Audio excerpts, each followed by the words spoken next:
Hey guys, it's Jake here with etrailer. Today we have a 2023 Ram ProMaster 3500 and we're going to be taking a look at and I'm going to show you how to install the Aries RidgeStep Running Boards. Adding a set of running boards to your ProMaster van is going to give you a much easier step up and inside of your van. From the factory, these vans sit pretty high off the ground to where it's not very comfortable. Even as tall as I am, that is a very, very high step. So adding these, it's going to get one more step a little bit closer to the ground, helping you get in and out of the van. A lot of the times when people are using these vans, they're going to be using them for work. If you're using it for a camper van, these are going to work great for that too. The problem with taking that big of a first step when you're using it as a work van is 9 times out of 10 you got something in your hand. So having to step up even higher yet with all that stuff in your hands is going to be very difficult. So these steps are there to help with that. These running boards are going to have a stamped steel design with a textured black powder coat finish to help resist rust and corrosion for the years to come. The textured finish and these knockouts here are going to help to give you a superior grip so that your feet do not slip when you're stepping onto the step itself. Our step is going to be 6.5 inches, which I can tell you from a lot of different running boards that we have here are going to be on the bigger side, if not the biggest. They're a very, very wide step. They're not, I wouldn't say they're super, super stylish. I'd say they're probably the best ones that we have, best looking ones that we have for the van series.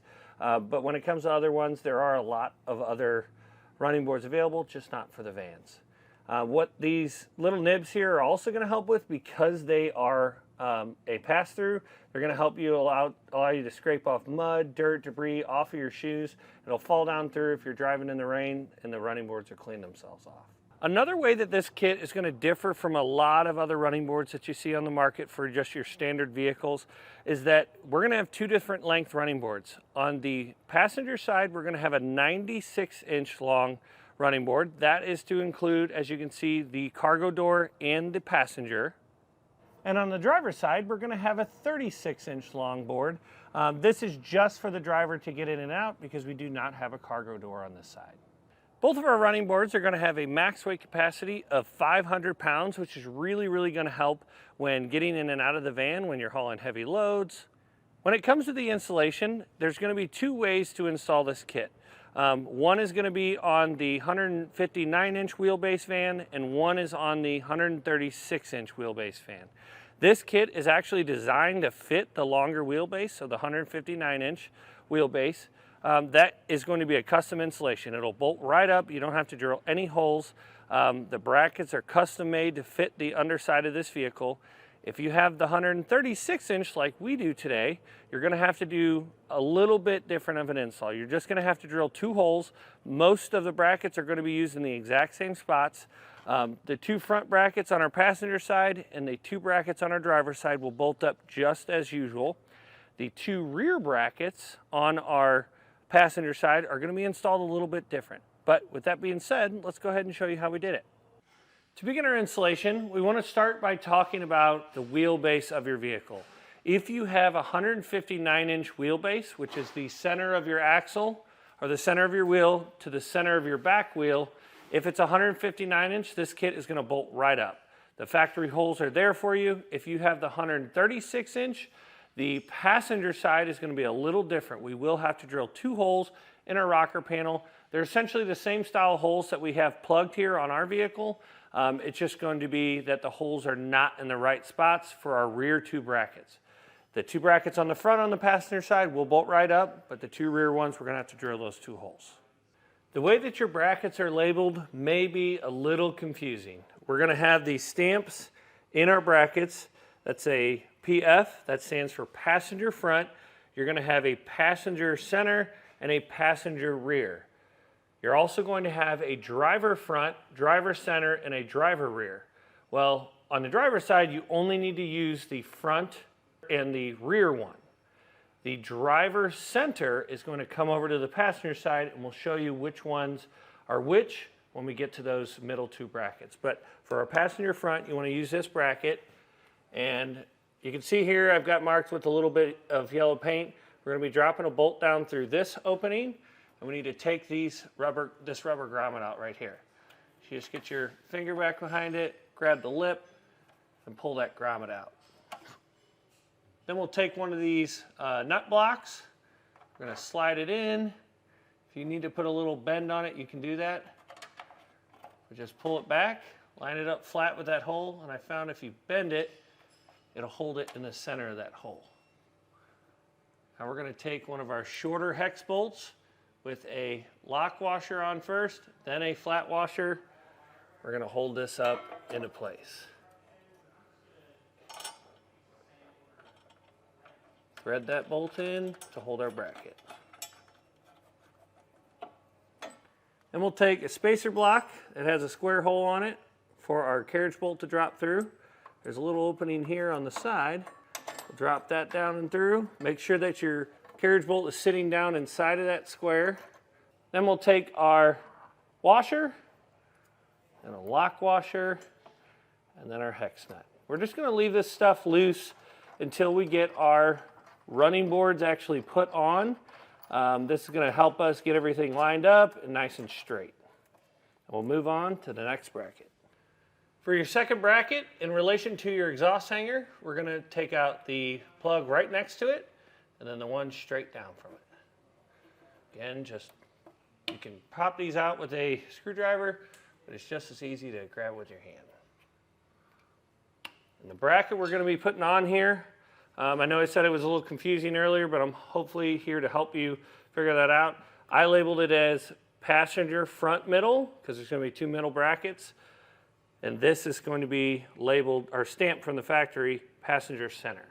So that means that our next bracket after this, which is our passenger rear middle bracket, is going to be the driver side center bracket that we're going to bring over here.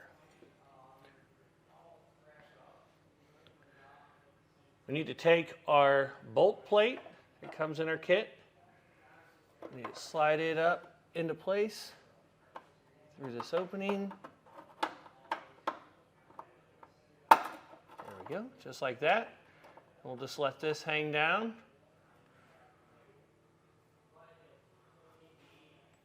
And up in this opening, we'll take another one of those plates, slide it up, get it centered, and that tab so it stays in place. And then anytime we use this style of block, we're going to use that same combination of hardware, the lock washer and the flat washer. We'll get this lined up and get that threaded into place to hold it up there.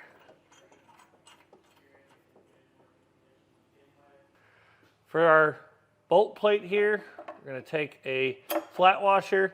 This flat washer is very difficult to distinguish in the kit of which one it is, but hopefully you can tell there's going to be three sizes of washers. You'll have the washers that fit on these little bolts, the ones that fit on the larger carriage bolts, and then there is only one washer that is a middle size. That's the one you want to use. And then you'll have a lock washer and a nut that fits this stud too. In your kit, they do give you this plastic retainer if you need help holding that bolt in place. So we'll just slide that on there and make sure that it doesn't go back up in there. We should be fine since we've got our nut on it on the other side, but it's just in there to help you. Now we've got our driver's side center bracket. Like I said earlier, it goes on the passenger side. I've got it labeled the passenger rear middle. You can see there, it's right above the stamp that they left. And this is where it gets different for wheelbases.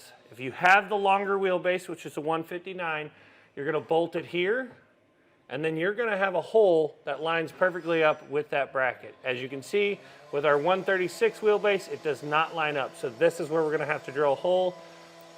But we'll start with putting our hardware up into this bracket. So we'll, just like we did for the front bracket, we'll take that spacer block, our longer bolt, toss it down through there. We can lift our bracket up, and we're just going to use our bracket to mark our hole. So I can go ahead and get this lined up here. You'll take a flat washer, a split lock washer, and a nut, just like on the front.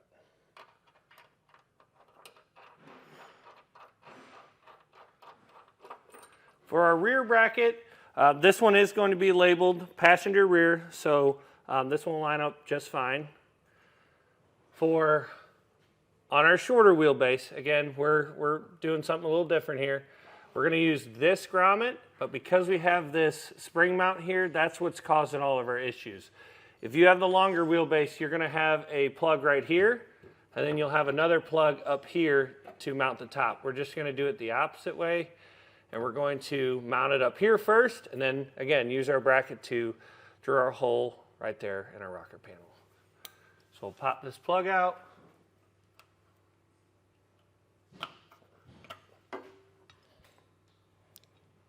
Take one of our blocks, the longer blocks.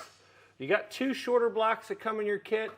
Those are going to be used for the 2 holes we're going to drill, or if you're using for the longer wheelbase, you use those 2 shorter ones still up here on these 2 brackets.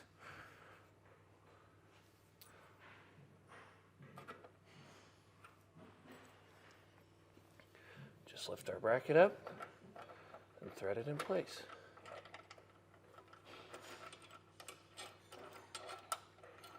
To prepare our running board for mounting up to our brackets, we're going to take these nut plates that come in our kit.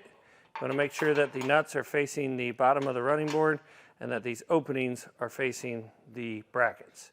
We're going to slide them on one at a time, and essentially you just want to put them in a general area. I found that where they have these supports, these the bolts coming through are pretty close. So we'll get one lined up with each one of those. And then once we lift it up onto the brackets, we can get it lined up exactly. But now we're ready to lift it up into place. Now with an extra set of hands, it'll just help to get our running board lifted up into place. You want to set it up, line it up. You can move the running board after this as long as you don't tighten these bolts. So we'll just get a couple of them started into these plates.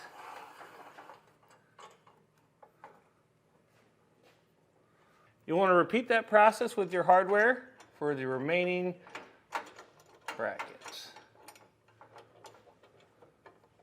From this point on, if you have the longer wheelbase, you'll just want to go through and tighten and torque everything down. Make sure that you get your running board set to where you want. For these particular running boards, if you're going for maximum usability, you'll want to take them and push them all the way out because they are adjustable. You just want to push them all the way out to the edge. If you're wanting a more sleek or stylish look and you don't want the whole running board to be hanging out, you can take it and push it all the way back in. And that kind of tucks this underneath the van a little bit more. It's just really up to you. You get a lot more step if you pull it out because there's not part of the step hanging out under the rocker. So I think what we're going to do is we're going to install them with them out all the way because they really need to use this for work. So that's how we're going to do it. But for the shorter wheelbase, we need to get these 2 holes drilled out. I've got them marked. So what I can do is one at a time, I'm going to loosen these 2 bolts, swing this bracket out of the way, drill my hole, and we'll put the block in place. And then we'll do the same thing for the other one. If you have the shorter wheelbase and you have to drill these out, we don't have to go as wide as these factory holes that we've been using. You just have to go wide enough to where you can fit these smaller blocks up inside the frame. And the reason why we have these smaller ones, even if you are using the factory holes, is because there's a support member above this level of sheet metal, but we were able to get it drilled out just enough to where we can get these to fit. That's why they're smaller in size. We're just going to use a step bit in order to do this.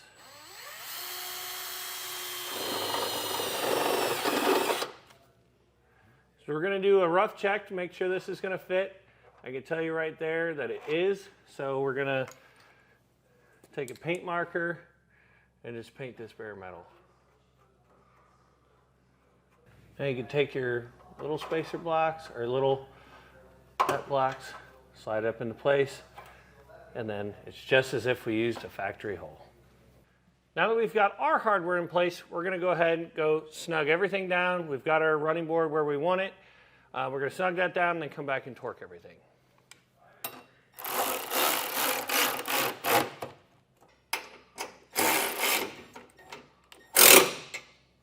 And you want to check your instructions for the correct torque specifications for each one of these bolts.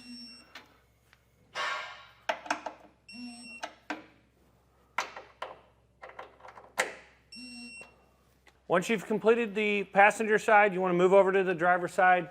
The driver's side is much easier. It's going to install the same for either wheelbase that you have. You're going to use the same mounting points up here on the this little hat channel piece sticking down. Same ones that you used on the passenger. And then the rear bracket is going to be right behind this fuel tank skid plate. You're going to have a little plug right here and then straight in line right here. So it's very similar to the passenger side. The bracket just looks a little different. Again, you want to use the driver front and the driver rear. Well guys, once you get everything torqued down, that's going to do it for the installation. Hopefully this video helped you decide whether or not the Aries RidgeStep running boards are right for you and your 2023 Ram ProMaster 3500.